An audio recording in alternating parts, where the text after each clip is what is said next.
दोस्तों आज फिर से ये एक चीज और आपके सामने लेकर आया हूं। इसमें है कि रूस के जो एथलीट हैं जिनको प्रतिबंध किया गया था कहाँ से, ओलंपिक से। कई सालों से उनको क्या किया गया, प्रतिबंधित किया गया है। पहले तो एक इंसिडेंट इनके साथ 2014 में हुआ। 2014 में इंसिडेंट ये था, इनके ऊपर ना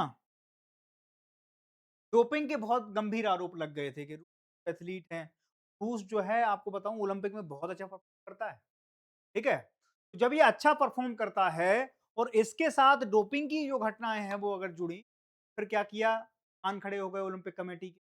उन्होंने क्या किया, इसको सर्विलांस में डाला, उसमें आरोप सिद्ध। ठीक है?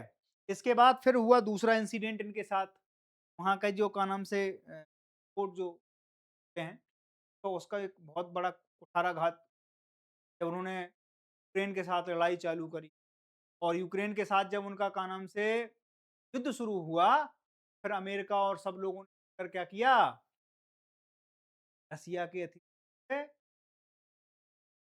बैन के बाद अभी ये उनके लिए बहुत सुखद खबर आई है, कमेटी है आईओसी, अंतर्राष्ट्रीय इंटरनेशनल ओलंपिक कमेटी जो है, ये एथलीटों को 1 दशक पुराने प्रतिबंध के भावों के प्रभावी रूप से क्या कर दिया, समाप्त कर दिया। तो उनके लिए बहुत अच्छी चीज़, ये जख्म पे मरहम की पट्टी है, रूस ने ये चीज़ अच्छी। भई अब कम से कम चीज़ें, लेकिन ध्यान रखना रूस पार्टिसिपेट, ये रूस के झंडे के नीचे नहीं आएँगे, ध्यान रखना। रूस एज़ अ कंट्री पार्टिसिपेट नहीं कर पाएगा। अभी भी उसमें पेंच है, बहुत उल्टे-सीधे पेंच इन्होंने अभी फँसा के रखे हैं। इसमें जो इंडिविजुअल खिलाड़ी हैं, वो आपको नज़र आ सकते हैं रसिया। अभी तक आप सोचो कि रसिया के खिलाड़ी भी किसी खेल सकते हैं। रसिया का कोई खिलाड़ी मान लो चाहे कि इंडिया की तरफ करे, तो इंडिया को रिप्रेजेंट करे, रसिया का खिलाड़ी कर सकता था। हमारे यहाँ आईपीएल कहाँ से आते हैं, ऑस्ट्रेलिया से लोग बांग्लादेश से दोबारा आए थे तो हद हुआ उसके बाद उन्हें, ठीक है? श्रीलंका वगैरह सब जगह से आते हैं, अफ़गानिस्तान से आते हैं। वो क्या करते हैं, हमारे यहाँ की जो लोकल चीज़ें हैं, उनके साथ वो जुड़ जाते हैं किसी एक फ्रेंचाइज़ी के साथ और फिर क्या करते हैं, उस फ्रेंचाइज़ी के लिए खेलते हैं, उस झंडे के नीचे, ठीक है? तो रसिया के खिलाड़ी दूसरी जगह भी नहीं खेल सकते थे, अभी तक इतने गहरे प्रतिबंध लगे थे। इंटरनेशनल जो ओलंपिक कमेटी है, उसने इनको क्या किया था, सीवियर ज़ोन में डाल दिया था, ठीक है? अब देखो क्या था, इसमें क्या था कि इंटरनेशनल ओलंपिक कमेटी ने रूस एथलीटों पर लगे सभी सामान्य प्रतिबंधों को प्रभावी रूप से समाप्त कर दिया है। अभी अंतर्राष्ट्रीय प्रतियोगिता में भाग ले सकेंगे। एथलीट तटस्थ दर्जे में भाग ले सकेंगे बिना देश के नाम, झंडे, राष्ट्रीय गान। ध्यान रखना, इंडिविजुअल पार्टिसिपेट कर सकते हैं। चाहेंगे कि साहब हमें इंडिविजुअल वाले खेल हर एक उस हो जाएंगे और कर सकते हैं और पार्टिसिपेट करेंगे।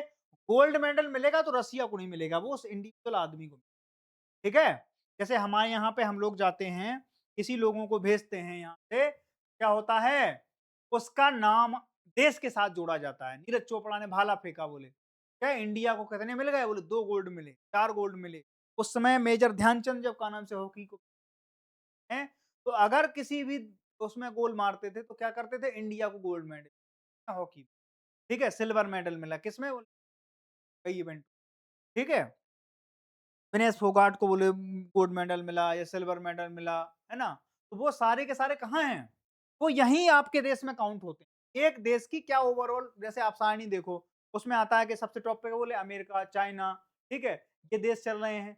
देश कैसे चल रहे हैं? वो इंडिविजुअल खिलाड़ियों को थोड़ी मिल रहा है, वो उस देश को भी मेडल मिल रहा है। इंडिविजुअल खिलाड़ी तो उस देश को रिप्रेजेंट कर रहा है ना। तो उसमें क्या होता है कि हर बार जब कोई खिलाड़ी यहाँ पे जाता है, तो वो देश के झंडा है। कई बार कुछ इंडिविजुअल भी खेलते हैं। यहाँ पे क्या है, वो कह रहे हैं इंडिविजुअल तो खेल सकते हैं, ना तो वो नाम यूज़ रसिया के झंडे लहरा सकते हैं, राष्ट्रगीत, वहाँ का राष्ट्रीय गान गा सकते हैं। ठीक है? बात समझ में आ गई आपके? ये सारी चीज़ें। अब देखो इधर, डोपिंग मुक्त खेल और खिलाड़ियों के अधिकारों के बीच संतुलन पर आईओसी, डोपिंग जो मुक्त है वो खेल, अब जैसे इन पे में वो लगे आरोप लगे इन पे, ठीक है? दोषी सिद्ध, ने क्या किया, इनको बैन कर दिया तो क्या हो गया? सर उन खिलाड़ियों को बैन किया। दूसरी चीज़ क्या है कि भाई इससे क्या होगा, एक वो जो प्रथा है कि भाई डोप करके भी आप खेल सकते हैं, अतिरिक्त प्रभाव देख सकते हैं। एक हॉलीवुड की बहुत अच्छी मूवी देखी थी, मुझे याद नहीं उसका नाम क्या है, पर उसमें यही दिखाया गया था। एक देश में कोई पाउडर-वाउडर था, वो पाउडर के बाद क्या हो रहा था कि उनको बहुत अच्छे तरीके से उनको बहुत अच्छे रिज़ल्ट मिले उस पूरे ओलंपिक। अतिरिक्त जैसे कोई नॉर्मल जैसे दौड़ रहा है, अब आदमी की जो ह्यूमन रेस है, तो उसके लिए करते हैं, मेहनत करते हैं, तो उसकी अपनी एक वैज्ञानिक वो है। इससे ज़्यादा आदमी भाग ही नहीं, लेकिन वो उससे ज़्यादा अच्छा परफ़ॉर्म करके चले, ठीक है? अब वो क्या कर रहे थे? वो डोप कर रहे थे। वो या तो मान लो कि कोई ऐसी दवाएँ होती, तुरंत आपको भर देती हैं। और सोचो कोई किसी आदमी का स्टेमिना 1 घंटे तक मेहनत करने का है। अब अगर मान लो उसने डोपिंग-वोपिंग कर लिया, वो 2 घंटे तक भी मेहनत, ठीक है? तो क्या होगा? उन्होंने त्वरित कोई ऐसा वो ले लिया, पदार्थ ले लिया जिसके कारण उनको दूसरे प्रतिभागियों से ज़्यादा एज पहले, ठीक है? वो क्या होता है? वो गलत होता है। वो स्वास्थ्य प्रतिस्पर्धा के लिए बहुत खराब है, ठीक है? तो यहाँ पर इसी चीज़ पे है कि डोपिंग-वोपिंग से क्या होगा? खिलाड़ियों में प्रतिस्पर्धा में कोई दिक्कत आती है, इसलिए डोपिंग ज़्यादा बेहतर है। तो यही ठीक है? 2014 में एक डोपिंग घोटाला हुआ रसिया में। रूस पर राज्य प्रायोजित डोपिंग का आरोप लगा था। ध्यान रखना, इसमें कोई खिलाड़ी इन्वॉल्व थे, वो खिलाड़ियों पे आरोप नहीं था। उसमें था कि रसिया देश के स्तर पे, एक राष्ट्र के स्तर पे इस तरीके से ग्रूम करता है लोगों को, ताकि वहाँ पर क्या है, डोपिंग करके मेडल अर्जित की कुछ ऐसी नशीली दवाएँ खा लें, इससे अच्छा भाग सकें, परफ़ॉर्म कर सकें। इससे क्या है, डोप करके क्या कर रहे थे ये लोग? लोग अपने मेडल को ज़्यादा ज़्यादा मेडल हैं, ये खुद एक राज्य के स्तर पे वो राज्य प्रायोजित था सारा का। ये इन पे आरोप सिद्ध है, आरोप लगा था। वाडा ने रूसी एथलीटों पर प्रतिबंध भी लगाया था, ठीक है? और यूक्रेन 2022 में इस पे क्या हुआ कि ताबूत में आखिरी कील तब लग गई, ने यूक्रेन पर आक्रमण किया तो वहाँ के एथलीटों को अतिरिक्त प्रतिबंध लगा दिए गए। अवधि लगभग 1 दशक से तक प्रतिबंध भिन्न जारी रहे। तो अब थोड़ा-सा राहत मिली है। तो क्या किया गया? प्रतिबंध मुक्त किया गया, ठीक है? अब ये देखिए ये तथ्य बहुत ज़रूरी है। अगर कोई ऐसी चीज़ आ रही है तो बॉडी के बारे में पूछ कमेटी कब बनी? स्थापना हुई 1884 चला लॉरेंस आइलैंड में। ओलंपिक आंदोलन को बढ़ावा देना और निष्पक्षता सुनिश्चित करना, ये पूरा का पूरा चीज़ जो है इसको कंडक्ट भी क्या कौन कराती है? अंतर्राष्ट्रीय ओलंपिक समिति कराती है, ठीक है? अब इसमें देखो रूस की पूर्ण वापसी भविष्य में राजनीतिक हालात, शांति प्रक्रिया और डोपिंग नियंत्रण पर निर्भर करेगा। आईओसी इस लगातार समीक्षा करता रहेगा, ठीक है? अब अगर चीज़ें सब ऐसी रही ना, तो रसिया में इन एथलीटों पे अब भविष्य की राह ये खुल जाएगी कि ये अपने झंडे तले भी आप देखोगे कि अपने रसिया के बैनर तले ये खिलाड़ी खेल अभी खाली खिलाड़ियों को वो मिली। अब इन पे क्या होगी स्क्रूटनी होगी कि यार फिर से तो ये कोई ऐसी चीज़ नहीं कर रहे हैं जो पहले होती। एक सोचो आप कितना बड़ा इंफ्रा बनाया जाता है। या अभी तक कोई भी ओलंपिक को होस्ट नहीं कर पाया है, ठीक है? 2036 में हमारा लक्ष्य है, इस बार क्रिकेट को डाल दिया है, काहे में ओलंपिक में। ओलंपिक में 1 मेडल के लिए अब क्या होगा कि क्रिकेट जो है वो बहुत बड़ा इवेंट बना। मोदी जी अभी गए थे कहाँ पर? ऑस्ट्रेलिया गए। तो ऑस्ट्रेलिया में बिग बैश लीग होती है। बिग बैश लीग को क्या कर रहे हैं, वहाँ से अब वो चाहते हैं कि क्या करें, इंडिया में व्यूवरशिप के लिए हम यहाँ पे कुछ इवेंट उसका यहाँ पर होस्ट बाद फिर हाँ, ऑस्ट्रेलिया की पिच पे ले जाएँ, ठीक है? ऑस्ट्रेलिया इस चीज़ को बहुत ज़्यादा वो कर रहा है कि भाई हम इसको पुश कर रहे हैं। इंडिया की करोड़ों में आती है क्रिकेट की, वो चाहते हैं कि हमें भी कुछ मिल जाए, इससे क्या होगा, एक ब्रांड वैल्यू दुनिया की सबसे बड़ी जो लीग है, वो कौन-सी है? प्राइमरी लीग का रीज़न क्या है कि हमारा जो मॉडल है, व्यूवरशिप का मॉडल है। व्यूवरशिप में क्या होता है, बहुत अच्छे इन्वेस्टर आते हैं, बहुत ज़्यादा आपको वो मिल जाते हैं, क्या कहते हैं, जो एडवर्टाइज़मेंट कराते हैं लोग अपनी कंपनियों का, वो मिल जाते हैं।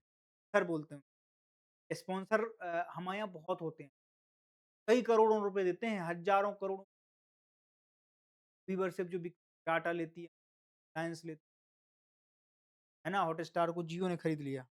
तो हमारे यहाँ इकोनॉमी का जो मॉडल है वो अलग तरीके सब आजकल जो है ना उनके लिए बहुत अच्छी हॉटस्पॉट बना हुआ है। अब ये चीज़ क्या है प्रोत्साहन के तौर पर ब यूरोप में भी जाएगी। क्योंकि ओलंपिक का हिस्सा हो चुका है क्रिकेट, तो अब क्या करेंगे वो? कि दुनिया में सोचेंगे लोग कि यार एक काम करते हैं कि एक क्रिकेट इंफ्रा बनाते हैं। क्रिकेट इंफ्रा बनाने से क्या होगा कि वो सोचेंगे एक गोल्ड तो पक्का हो जाएगा और ओलंपिक का क्रेज इतना जबरदस्त है दुनिया। हमें तो कभी-कभी अपने ऊपर शक होता है कि यार हम क्यों चाइना देखो क्रिकेट की टीम नहीं मिलेगी लेकिन आप इतना ज़्यादा गोल्ड अमेरिका में अभी टी20 टीम बनी, वो भी पूरे इम्पोर्टेड आदमी हैं उसमें। अगर उनके 15 खिलाड़ी हैं तो 8 तो इंडिया से हैं। यूएसए में खेल रहे हैं इंडिया की तरफ से, हैं? अभी मोदी जी स्विट्ज़रलैंड में हैं इस समय, राइट नाउ स्विट्ज़रलैंड में इस समय हैं और स्विट्ज़रलैंड में सोचिए वहाँ की जो क्या नाम से क्रिकेट है, वहाँ पे क्रिकेटरों को ज़िक्र भारत के प्रधानमंत्री भरे मन से वहाँ पे सचिन रविंद्रन हाँ, सचिन रविंद्रन एक क्रिकेटर हैं, उनके ओपनर हैं। उनका ज़िक्र हो रहा है और कई लोग हैं, जिनका ज़िक्र हो रहा है, ठीक है? क्रिकेट इकोनॉमी को हम बूस्ट कर सकते हैं। ओलंपिक में उसको डाल रखा है, तो ये हमारे लिए गोल्डन भविष्य की चीज़ों को देखते हुए हमें अपने आप को थोड़ा-सा और अपडेट करने की ठीक है? अब ये कई लोग पूछ रहे हैं कि सर वो हार तो रहे हैं हम लोग बैक टू बैक मैच में हार चुके हैं। ये सब चीज़ है ना? स्पॉन्सरशिप से अब स्पॉन्सरशिप बड़ी हज़ारों करोड़ के और ओवरऑल बीसीसीआई बड़ा बोर्ड बन चुका है। आईसीसीआई को पूरी फंडिंग देता है बीसीसीआई तुम समझते हो कि क्या चीज़ जी रहे हो तुम। उस गोल्डन एरा में जी रहे हो तुम आजकल, ठीक है? ये चीज़ सोचो। किसी भी इसीलिए तो चिढ़ता है कि यार हम भी तो बराबर से थे। अब तुम बराबर से थे, भाई-भतीजावाद किया तो हम ज़िम्मेदार हैं उसके लिए। हमने नहीं किया भाई-भतीजावाद। हमने गौती भाई को बिठाल दिया, हमने कहा जाओ तुम्हें संसद में नहीं जाना है, वहाँ जाओ अपने देखो गौती भाई दे ऑपरेशन पे ऑपरेशन, दे ऑपरेशन पे ऑपरेशन, ठीक है? तो ये सारी चीज़ें हो रही हैं। अब देखिए कि क्या बदला कि रूसी एथलीटों में अब ओलंपिक क्वालीफाई इवेंट और अन्य अंतर्राष्ट्रीय प्रतियोगिताओं में भाग लेने की अनुमति मिल गई है। टीमें नहीं केवल व्यक्तिगत एथलीट वह भी तटस्थ दर्जे से। प्रत्येक एथलीट को आईओसी संबंधित अंतर्राष्ट्रीय महासंघ और बारडा मानकों को खरा उतरना पड़ेगा। करना पड़ेगा अग्नि परीक्षा इनके लिए। डोपिंग से पूर्ण अनुपालन होगा। वाडा कोड के हिसाब से रूस की सेना, सुरक्षा एजेंसियां, राज्य समर्थित संगठनों के बंद होना चाहिए। के पूरे शर्त रखी गई है और ओलंपिक चार्टर्ड तटस्थ एथलीट दिशा निर्देशों का पालन करना होगा, ठीक है? क्यों महत्वपूर्ण है? खिलाड़ियों के करियर, मानसिक स्वास्थ्य सोचो एक-एक खिलाड़ी पूरे साल से लोग प्रतिबंध खेल रहे हैं। मैं आपको बता दूं अच्छा परफॉर्म करेंगे जाएंगे ये इंडिविजुअल परफॉर्मर बहुत अच्छे हैं ठीक है हम कहते तो हैं कि 150 करोड़ हैं मेडल देख लो थोड़ा यूरोप के छोटे छोटे देशों से कम मेडल आते हैं आपके शर्म से डूब मरना चाहिए इस चीज को लेके हमने इंफ्रा ही नहीं बनाई उन चीजों को ठीक है और उनके अधिकारों की रक्षा खेलों के वैश्विक एकता और निष्पक्षता को बनाए रखने की दिशा में एक कदम बढ़ाए जा रहे हैं भविष्य में रूस की ओलंपिक भागीदारी की राह और आसान हो सकती है इसमें नारी खेल राजनीति से ऊपर है पक्ष एथलीटों को प्रतिस्पर्धा का अवसर मिलना चाहिए ये हमारी है इंटरनेशनल ओलंपिक कमेटी का कहना है आप 10 साल से क्यों 10 साल से दिक्कत ये थी कि जब इनकी कुटाई हुई यहाँ पे ईरान में तो इन्हें समझ में आ गया कि नहीं नहीं अब रसिया को इस तरीके से आइसोलेट सारा बाबू भैया मसला जो है वो राजनीति से प्रेरित होता है कब किसको और ज्यादा अच्छा यूक्रेन से खिलाड़ियों का क्या मतलब था लेकिन नहीं साहब उनको डाल दिया तब तो आपने डाल दिया आप कह रहे हो नहीं नहीं वो राजनीति से प्रेरित नहीं होने क्यों मंदिर मस्जिद और न गिरजा घर का है सारा मतलब महलों के अंदर है सारा गेम जो है वो पर्दे के अंदर होता है ठीक है कौन जाएगा कौन उठेगा puppets हैं टाइमलाइट में लाना है सारी चीजें रहे ठीक है आगे चलते हैं दोस्त अगला जो टॉपिक हमारा है BRICS head of anti drug element है ना एजेंसीज मीटिंग जो हुई वो हुई गुवाहाटी असम में गुवाहाटी असम के अभी मुख्यमंत्री कौन है हेमंता साहब हैं हेमंता साहब अभी चुनाव के दौरान बहुत अच्छे तरीके से भड़के थे ठीक है तो वो एक अलग वजह से वो रहे और इस बार बैक टू बैक जीते आए भी हैं है ना तो 4 जुलाई को चली थी ये गुवाहाटी असम भारत में हुई, ठीक है? ब्रिक्स। अब ब्रिक्स की हर एक मीटिंग देखो आप मैं अब क्यों कर रहा हूँ? क्योंकि ग्रुप बहुत आजकल लाइमलाइट ले रहा है पूरे उसमें। क्यों ले रहा है? क्योंकि क्वाड और नाटो की पूरी अभी नाटो का जो सम्मेलन हुआ, डोनाल्ड ट्रम्प कहते हैं कि हम नाटो से बहुत नाराज़ हैं। ठीक है? तो उसकी प्रासंगिकता को वही लोग घटा रहे हैं, आपस में ही बज रहे हैं वो, मंजीरे की तरह। ब्रिक्स में क्या हो रही है? एकता हो रही है। वो क्या है ना कि अपन लोग ना इसको अभी बात आपको फॉर्मेशन तो पता ही है। इसमें ब्रिक्स में क्या नाम से वो देश हैं, चाहते हैं मल्टीपोलर वर्ल्ड के पक्ष में रहें। नाटो में वो हैं जो बाइपोलर के पक्ष में की बात करते हैं, ठीक है? इसका फॉर्मेशन अलग है। इसका फॉर्मेशन इस बात से है कि भाई नाटो का हमें क्या करना है? काउंटर करना है। नाटो जो है वो अलग तरीके से उसका बैंक अलग है, इसका बैंक अलग है। इसका बैंक है न्यू डेवलपमेंट बैंक। उनका बैंक कौन-सा है जो वो उनको हमें पड़ो है ना? बहुत लोन मिलता है। फिर वो उसी में क्या कहते हैं कि तब वो तब भी उनका रहेगा अब हम गिलास नहीं लिया उनने हाथ माई कप नहीं धोने आया आज, डाल दो उसमें। अच्छा इसने कप धो दिए?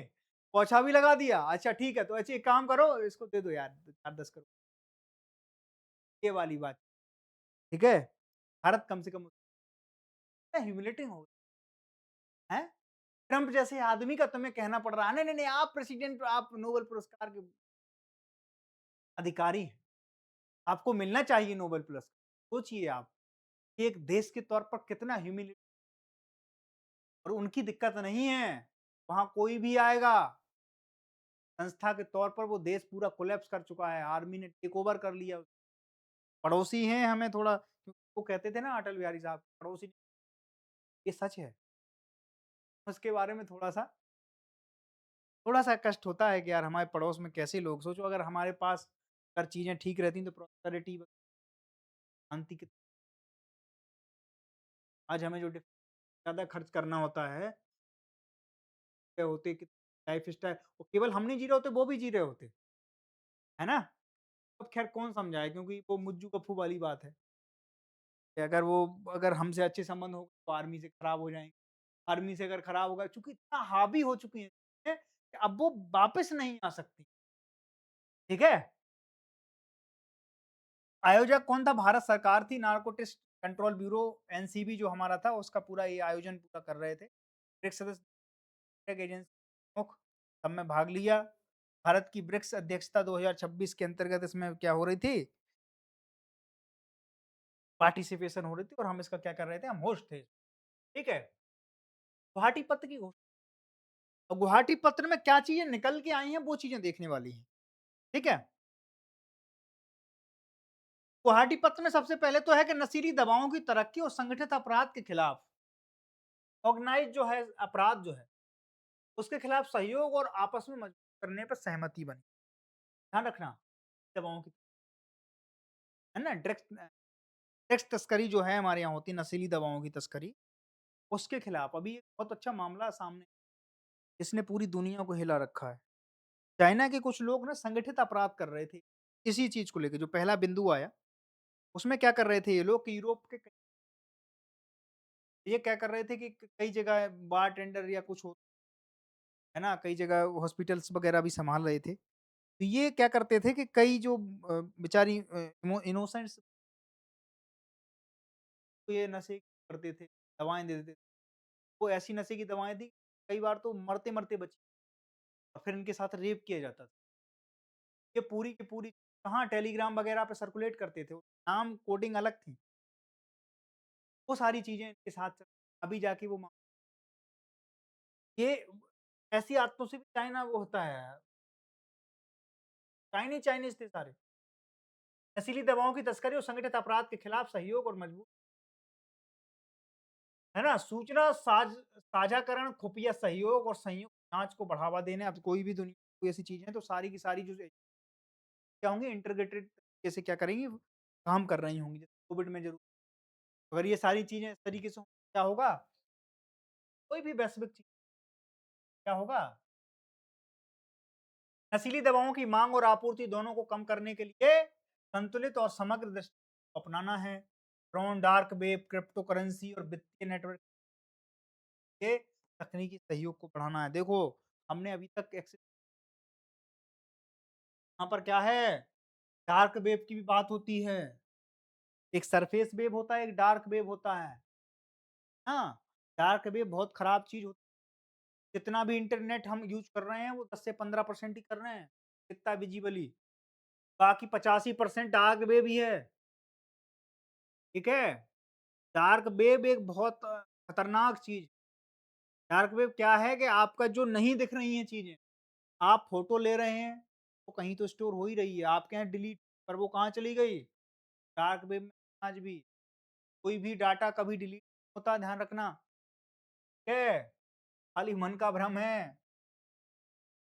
वो मालूम है जन्नत की हकीकत, लेकिन तो बहलाने में अब गालिब ख्याल अच्छा है। अफ़ीम, कोकीन, सिंथेटिक ड्रग्स और नए मनोवैज्ञानिक पदार्थ एनपीएस बोलते हैं इनको, के अवैध उत्पादन और तस्करी पर नियंत्रण के प्रयास तेज करना। अभी मैंने बताया था अफ़ीम की खेती सबसे ज़्यादा कहाँ हो रही इस समय? कहाँ हो रही दोस्त? म्यांमार पहुँच गया उससे आगे, भाई पड़ोसी। जो अफ़गानिस्तान था ना, पाकिस्तान को पछाड़कर कौन पहुँचा? सारी खेती में म्यांमार सबसे आगे हो गया है। वहाँ पर बहुत सारे ऐसे ड्रग टेक वो चल रहे हैं, ठीक है? कई ग्रुप बन चुके हैं। क्षमता निर्माण, प्रशिक्षण, पुनर्वास और जागरूकता कार्यक्रमों में सहयोग को बढ़ावा, लोगों को जागरूक किया जाएगा। अवेयरनेस फैलाई जाएगी कि बच्चों तुम्हें ड्रग्स नहीं, क्या-क्या दिक्कत है। तो चाहिए सबों का सही सही। ऐसा थोड़ी है कि इंडिया के लोगों को जागरूक कर देंगे, इंडिया को जागरूक नहीं करेंगे तो क्या होगा? होगा कि यहाँ के करके उन्हें बेच देंगे। सब लोगों का जागरूक होना ज़रूरी है, तब तो इन सारी चीज़ों पे जाएगा। अब ब्रिक्स के सदस्य देश देख लो आप एक बार ना, ये तो हैं जिन लोगों ने फ़ॉर्मेशन है। भारत भी है, ब्राज़ील है ना? भारत, रशिया, आर से ब्राज़ील, बी से, आई से इंडिया, रशिया, ची नाम पे ही इसकी फ़ॉर्मेशन ब्रिक्स 2026 के बाद के इसका क्या हुआ था? नए सदस्य इथियोपिया, ईरान, सऊदी अरेबिया और संयुक्त अरब अमीरात, अन्य प्रासंगिक आमंत्रित अंतर्राष्ट्रीय संघ बहुत से शामिल। इसकी प्रासंगिकता बहुत बड़ी है कुछ सालों से।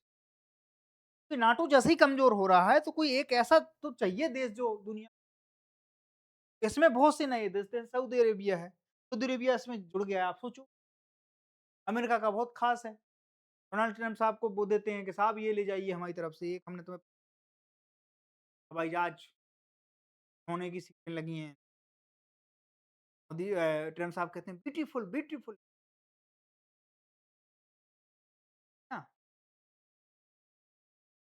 कह रहे थे उन्होंने वो अपने उस नशीली दवाओं की तस्करी वैश्विक चुनौतियाँ हैं। सुरक्षा, स्वास्थ्य और विकास को प्रभावित करती है। ब्रिक्स मंच के माध्यम से एकजुट होकर सदस्य स्तर पर प्रभारी और समन्वित कार्रवाई सुनिश्चित कर सकते हैं। यह घोषणा पत्र संयुक्त राष्ट्र के ड्रग और अपराध एनओसी के लक्ष्य की पालना करता है। भारत की सुरक्षित समाज, सुरक्षित विश्व प्रतिबद्धता को क्या करता है? दोहराता है। हमने एक लक्ष्य दिया है क्या? सुरक्षित समाज होगा, ठीक है, 150 करोड़ अगर सही नहीं, हमें ड्राइव करना है दुनिया को, ठीक है? भारत का दृष्टिकोण क्या है कि भारत नस्ली दवाओं के खिलाफ शून्य सहनशीलता, ज़ीरो टॉलरेंस की नीति है हमारी, और मानव केंद्रित दृष्टिकोण विश्वास रखता है। रोकथाम, उपचार, पुनर्वास और पुनर्स्थिति को, क्या नशीली दवाओं की बात है, अल्कोहल की, अल्कोहल पे टेंडर भी उठवाते हैं, लीकर पॉलिसी में हम किसी को धर दबोचते हैं, फिर खुद ही बेचते हैं, ठीक है? अल्कोहल में और सॉरी, नशीली दवाओं में थोड़ा अंतर है। ये पूरा का पूरा नेटवर्क अरबों डॉलर का है। किसी भी देश को दो कोलैप्स कोलैप्स कर सकता है, ध्यान रखना। सोचो आप किसी, इतना आसान है किसी देश की युवा पीढ़ी को नशे की आदत डाल दो, जिंदा ज़ॉम्बीज़ बन जाएँगे, वो कुछ करें खत्म हो जाएगी वहाँ। प्रोडक्टिविटी नहीं होगी, कुछ भी नहीं होगा, कोई तरक्की नहीं होगी, सिर्फ तरक्की हो जाएगी। यही चाहते हैं। इस तरीके से मानसिक अपाहिज बना दें आपको, है ना? शारीरिक अपाहिज बना दें। तरीके से वो प्रयास भी करते हैं कि ब्रिक्स एंटी ड्रग्स सहयोग का यह नया अध्याय हमारे सामूहिक प्रयास को नई दिशा और गति देगा, ताकि नशा मुक्त और सुरक्षित दुनिया का निर्माण किया जा सके। ब्रिक्स की है, ध्यान रखना। ब्रिक्स के बारे में हमने आपको बता दी। हमने आपको गुवाहाटी घोषणा पत्र में ये क्या किया है,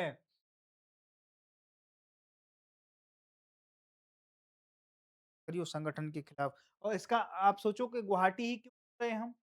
क्योंकि म्यांमार वगैरह और वो जो एरिया है ना, उधर बहुत सारे तस्करी का वो मामला सामने, वो एक डायरेक्ट मैसेज भी था। अब ये जो गोल्डन ट्रायंगल बना रखा है, गोल्डन ट्रायंगल ट्रायंगल बने हुए हैं इनके, डायरेक्ट तस्करी के ट्रायंगल बने, गोल्डन ट्रायंगल वगैरह वो सारा इलाका देखो आप, सर्च करना गूगल पे गोल्डन ट्रायंगल, इसी बारे में बताते हैं कि कहाँ-कहाँ से चीज़ें किस तरीके के कौन-कौन से दुनिया में कौन-कौन से लोग ज़्यादा कंज़्यूम करते हैं।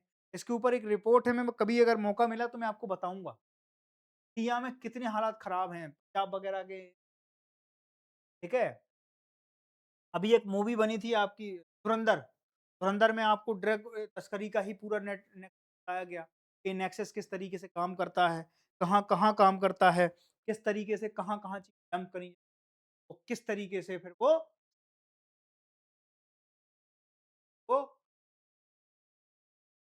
है, इस तरीके से। चलते हैं अगली खबर की तरफ। अगली खबर जो है, त्रिपुरा में वंदे मातरम और जनगण मन अनिवार्य करने के संबंध में है। तो आप देखो, जनगण मन अनिवार्य करने के त्रिपुरा सरकार ने सभी सरकारी और निजी राष्ट्रगान, राष्ट्रगीत संस्करण अनिवार्य कर दिया है, ध्यान रखो, अनिवार्य कर दिया है। अब हमने क्या किया? हमने इसको कानूनी अमली जामा पहना दिया। और कानूनी अमली जामा जब आप किसी चीज़ को पहनाते हैं, तो उसकी बेसिक पेंच क्या है? बेसिक पेंच ये है कि अभी संवैधानिक जो दर्जा है, वो क्या है? कि राष्ट्रीय संविधान में राष्ट्रगान और राष्ट्रगीत का उल्लेख नहीं है। लेकिन ये हमारे राष्ट्र की परंपरा, कोई चीज़ एथिकल वैल्यूज़ पे है, वो कॉन्स्टिट्यूशनल वैल्यूज़ पे है, कि वो राइट है, कि वो ड्यूटीज़ हैं, ये सारी चीज़ें लिखी हैं। संविधान में ज़िक्र नहीं है। ध्यान रखना, राष्ट्रगान और राष्ट्रगीत जैसी ये बात आपको नहीं पता होगी। आपको लगता होगा राष्ट्रगान, सब जगह राष्ट्रगान, राष्ट्रगान, राष्ट्रगान, लेकिन राष्ट्रगान का उल्लेख संविधान में कहीं पर भी नहीं है, ध्यान रखना इस बात का। आपको लगता होगा ये जानकारी दे रहा हूँ मैं, अगर कोई पूछ ले आपसे इंटरव्यू में लगभग ऐसी चीज़ें पूछ लेते हैं। मैं खुद भी जब पैनल में बैठता था मैं पूछ, राष्ट्रगान एक है संविधान में, कहाँ है? कौन से आर्टिकल में? कहीं भी नहीं। ये हम अपने सम्मान का हिस्सा, ठीक है? तो राष्ट्रगान कहीं भी संविधान में राष्ट्रगान और राष्ट्रगीत का उल्लेख नहीं है। हमारी राष्ट्र की परंपरा है, का आदर करना प्रत्येक नागरिक का कर्तव्य है। ध्यान रखना, क्या है? कर्तव्य है। 51 है, ठीक है? आर्टिकल 51 में है कर्तव्य, लेकिन ये राइट नहीं है। कोई फोर्सफुली ये नहीं कह सकता कि नहीं करना ही है। अगर कोई मना कर दे तो खत्म हो गई बात। असदुद्दीन ओवैसी साहब क्या कहते थे पिछले कुछ साल पहले? राष्ट्रगीत नहीं पढ़ूँगा, कर लो क्या कर रहे हो? तो कोई कुछ कर नहीं पाया, क्योंकि संविधान में उसका ज़िक्र ही नहीं है। आप कानूनन किसी चीज़ को हरा ही नहीं पाओगे उसको लेकर। बात समझ में आओ? हाँ, तो बात समझ में अगर आ गई है, वो कहते हैं मादरे वतन की भाषा देखो आप कभी भी, जब वो कहते हैं इसको बड़े अच्छे से डिस्क्राइब करते हैं, ठीक है? अब इनने क्या किया है? त्रिपुरा सरकार ने सभी सरकारी और निजी जनगण मन और राष्ट्रगीत वंदे मातरम को अनिवार्य कर दिया है। यह आदेश सभी कक्षाओं के लिए लागू होगा। प्रार्थना सभा का विशेष विशेष आयोजन पर किया जाएगा या गाया जाएगा रोज। छात्र के सदनों को छात्रों के बोल, अर्थ और महत्व को, राष्ट्रगान क्या है, राष्ट्रगीत क्या है, वो सब पता होगा आपको। आदर उचित के किया गया है, काल प्रभाव से लागू हो, ठीक है? ऐसा करने वाला चौथा राज्य है। पहले कौन कर चुका है? त्रिपुरा के पहले महाराष्ट्र, मध्य, ठीक है? ये 4 राज्य बन चुके हैं। आदेश पारित कर दिया है।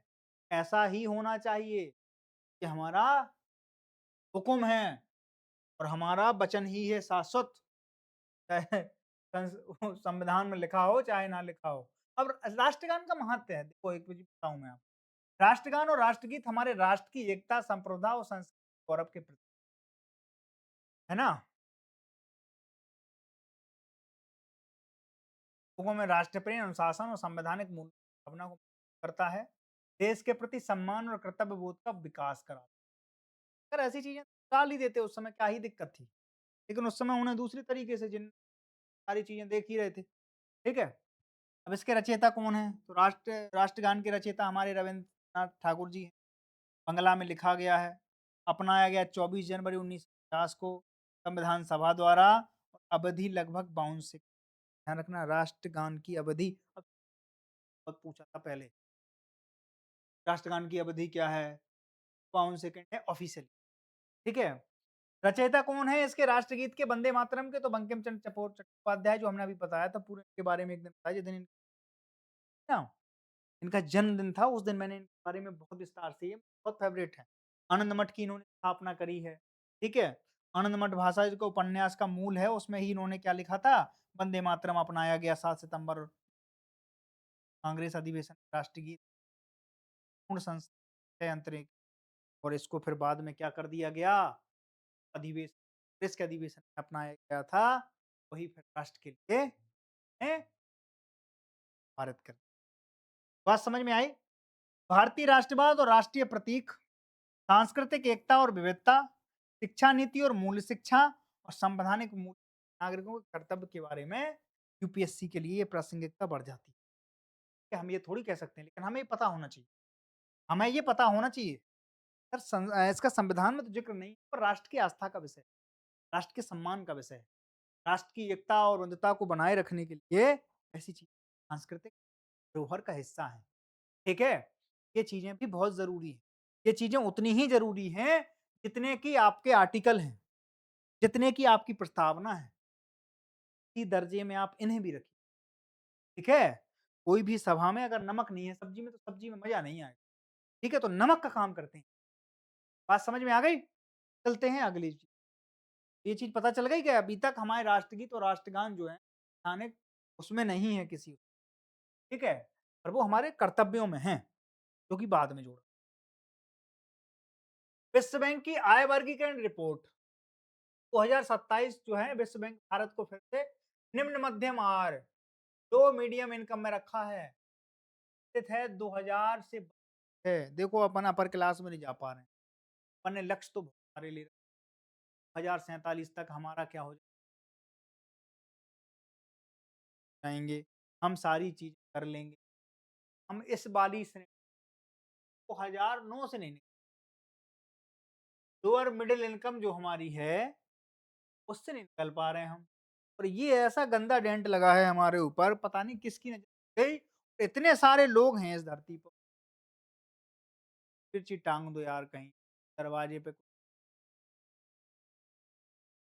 रोज मंगाओ रोज टांगो, क्या बदल जाए, है ना। ये नींबू वाली चीज दोस्त, सबको मेहनत करनी पड़ेगी, सबको अपनी भूमिका समझनी पड़ेगी। और जब तक चीजों को अपन उस गति से आगे नहीं ले जाएंगे, हम इसी में रहेंगे तो इसी में मर जाएंगे। लोअर मिडिल इनकम जो हमारी है, ठीक है, ध्यान रखना। भारत की स्थिति क्या है वो बता देते हैं आपको। निम्न मध्यम वर्ग, लोअर मिडिल इनकम है, प्रति व्यक्ति सकल आय। ये हम आपको रिपोर्ट इसलिए दे रहे हैं कि जब कोई ऐसे विषय आपके सामने आए तो रिपोर्ट का जायजा आपको जरूर। क्यों? कि आप यहीं से तो लोगे फिगर।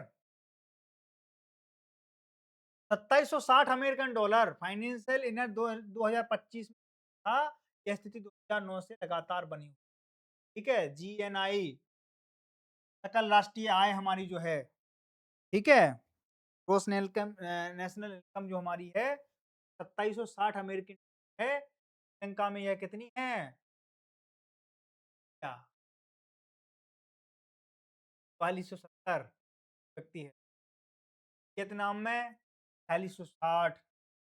यहाँ का मैंने वो बताया आपको कि वहाँ की राष्ट्रपति के ऊपर क्या है, हुक्म चलाया गया है, 4270 है, प्रति व्यक्ति आय है। तो इसीलिए तो है, क्योंकि वहाँ के देश के नेताओं के ऊपर हम महाभियोग भी ला सकते हैं। इसीलिए लोगों को डर होता है। हमारे यहाँ एक बार जो चीज़ें ले ली, किसी ने भी ले ली यहाँ, व्यवस्था के तौर पर हम ये मानते हैं, एक बार आप सिस्टम में घुस गए, फिर आप इतनी ना, इसीलिए आपका ये देखना और ये करना बहुत ज़रूरी है। देशों की कम क्यों है? तो हमारे पास संख्या बहुत ज़्यादा है। तो हमारा 150 करोड़ में बढ़ जाता है, 150 करोड़ का भाग और दे दो। तो इनके क्या हैं ये? 10 करोड़, 12 करोड़, 8 करोड़, 5 करोड़ वाले देश। मामला उस तक और बढ़ाने की ज़रूरत है। बहुत सी चीज़ें कर लो यार, है ना? विश्व बैंक देशों की उन प्रति व्यक्ति सकल आय, राष्ट्रीय आय के आधार पर 4 समूह में बाँटा है। यह वर्गीकरण ऋण, अनुदान, का सहायता और पात्रता तय ध्यान रखना। आपने लोन किया, अनुदान क्या मिली, सब क्या है, विकास की सहायता, डेवलपमेंट आपको है क्या है, पात्रता का, ये इसको तय करने में वर्गीकरण प्रत्येक वर्ष 1 जुलाई को लागू, ध्यान रखना, 1 जुलाई से लागू होता है, ठीक है? स्रोत है वर्ल्ड बैंक, क्लाइमेट टेक टेक्टनेस डेटा पोर्टल 2025 किया गया इसमें, ठीक है? अब इसमें देखो क्या चीज़ें हैं, क्या है? विश्व बैंक के आधार पर फाइनेंशियल जो 2027 है, लोअर इनकम किनकी है? इसमें देखो वर्गीकरण कैसे होता है। तो लोअर इनकम की जो श्रेणी है वो है कि भाई 1145 या उससे कम अगर किसी की इनकम है देश में, किसी देश की दुनिया में, वो लोअर इनकम में आता है। निम्न मध्यम आय में जिसमें इंडिया है, उसमें है कि 1146 से 4515 तक। अब सोचो हमारी कितनी बनी हुई है? हमारी अभी 2760 है। हम लंबे समय तक इसमें जाने वाले, ठीक है? अब देखो इसमें 4515 तक जाएगा। अगर 4515 भी प्रति व्यक्ति आय है, तो क्या होगा? तो फिर वो लोअर मिडिल इनकम में ही रहेगा। अपर मध्यम आय में अगर कोई देश आता है 4500 से 14,005 तक, अगर किसी की प्रति व्यक्ति जो आय है डॉलर में, फिर क्या होगा? वो अपर मिडिल क्लास है, हाई इनकम वाला जो, वो क्या है 14,000, 14,000 से ऊपर वाले जितने प्रति व्यक्तियों की आय $14,000 से में आए हो, फिर वो कितनी भी आय में रख दिया जाएगा, हाई इनकम में अमेरिका आता है, जर्मनी आता है, जापान आता है, ये बहुत, आप समझो यार, इस तरीके से सोचा करो आप, हाँ। चाइना अभी कहाँ डला है? चाइना की अब इनकम यार इसमें दी, हमारे हिसाब से वो इस वाले ग्रुप में है ना, अपर इनकम से अपर मध्य इनकम के बीच का, ठीक है? क्योंकि आप सोचो ना, 150 करोड़, 100 करोड़ से ज़्यादा का भाग दे दो, तब घट जाती है चीज़। अब ये अमेरिका है, 30-40 करोड़ के देश का का देश है। उनके पास बहुत सारी 28-30 करोड़ की इकोनॉमी है। उसमें अगर तुम दोगे तो वो हाई इनकम में तो रहे, ठीक है? भाव बहुत ज़्यादा है, ठीक है? उदाहरण के लिए देखो आप, हमारे साथ नेपाल है, बांग्लादेश है, हमारे दूसरे ग्रुप हैं, पैसे के मामले में हम, ठीक है? भारत की प्रति व्यक्ति आय में पिछले वर्षों की तुलना में अभी भी आय श्रेणी ऊपरी सीमा से नीचे है। किसी देश को उच्च श्रेणी में जाने के लिए अधिक आय और समावेशी विकास डेवलपमेंट बनाए रखना होता है। आय वर्ग में बदलाव से अंतर्राष्ट्रीय वित्तीय संस्थानों को पहुंच पर प्रभाव पड़ता है। ये सारी चीजें ही हमने आज की रिपोर्ट की। 4 वर्गों में इसको बाँटा गया है। Lower income, lower middle income, बाद higher middle income, upper middle income और हायर इनकम, 4 ग्रुपों में बाँट दिया गया। पास 1145 डॉलर प्रति व्यक्ति आय है देश की, या तो लोअर इनकम में या आय में आएगी, लोअर इनकम में आएगी। 1145 से 4515 अगर किसी आय है डॉलर, फिर वो काय में आएगा? पर मिडल इनकम में आएगा। अगर किसी 40,000 $60,000 हायर मिडल इनकम में आ जाता है, अगर हाई इनकम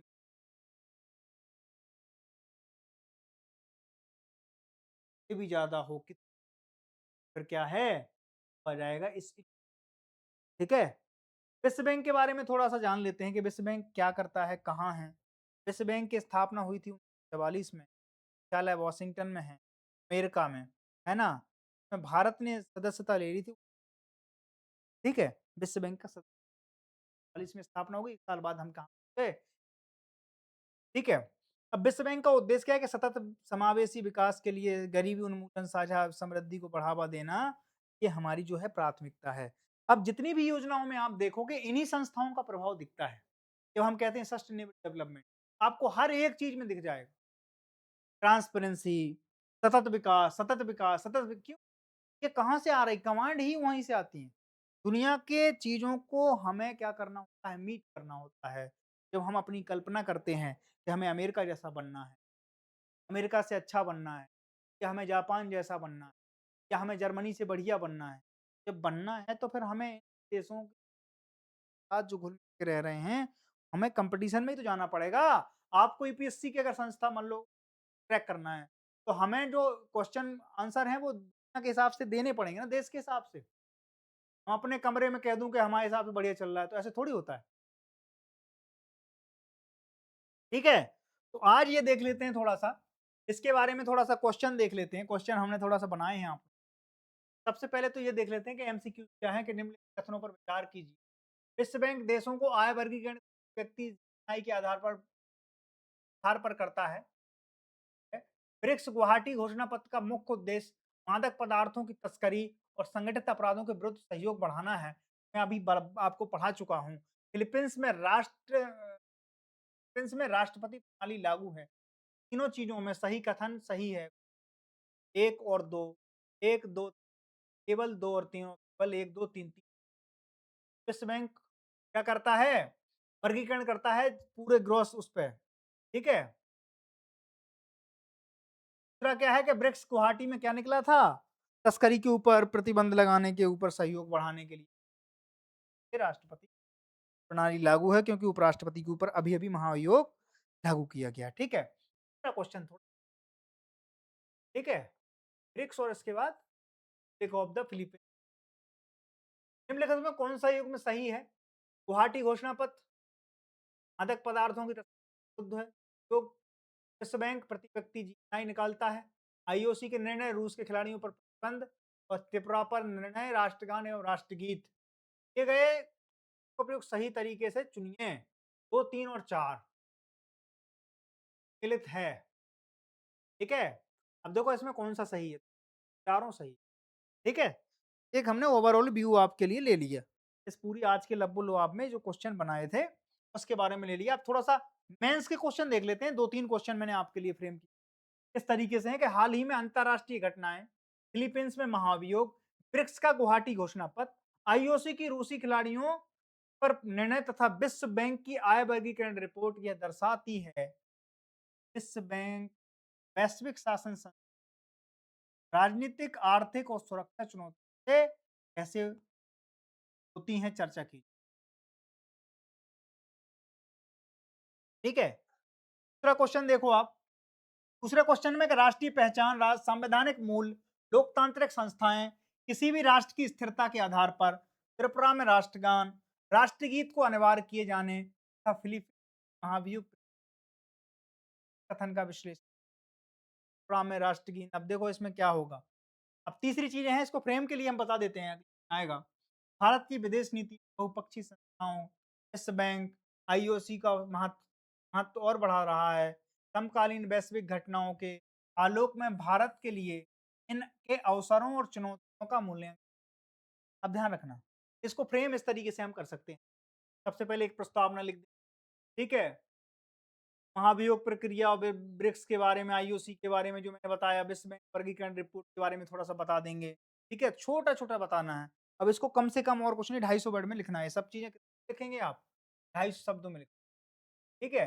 250 शब्दों में आप जब इस चीज़ को फ्रेम कर लेंगे, ऐसे ही यहाँ पर भी लिखना है, ठीक है? ऐसे यहाँ पर भी लिखना है और इसके बाद एक निष्कर्ष पे सब में पहुँचा जाता है।